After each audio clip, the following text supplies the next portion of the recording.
Howard B. Wigglebottom Learns to Listen. Written by Howard Binkow, illustrated by Susan F. Cornelison.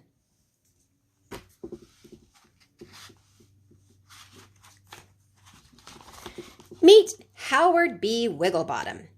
Howard is always in trouble at school because, well, Howard just doesn't listen. During story time, instead of quietly listening, Howard bounces around the room. Howard B. Wigglebottom, please sit down, be quiet, and listen. But Howard doesn't listen. Howard B. Wigglebottom, you are bouncing too close to the fan. But Howard doesn't listen. Hey, Howard, watch your step. At lunchtime, his friends try to warn him, but Howard doesn't listen. After lunch, Howard's friend tries to tell him something important, but Howard doesn't listen. Keep your eye on the ball, Howard. On the playground, Howard's teammates try to help him, but Howard doesn't listen.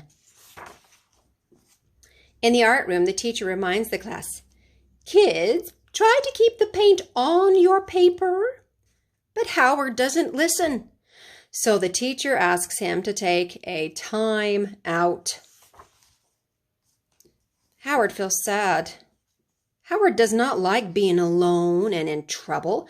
He thinks and thinks about his day. Howard makes up his mind. From that moment on, he will try very hard to be the best listener he can be. The next day, Howard does listen during story time. He waits for his turn to talk and then asks a question about the story. Howard gets a #1 listener star because Howard is really listening. While walking home, Howard uses both his eyes and ears to help stay safe. Howard is really listening. When Howard gets home, he listens to his mother. "Please hang up your backpack and clean up your room now." "Okay, Mom." Howard is really listening. Awesome ears, Howard. So Howard gets extra time to play and have fun. Time for bedtime story. Please brush your teeth first, Howard. Howard B. Wigglebottom is really listening.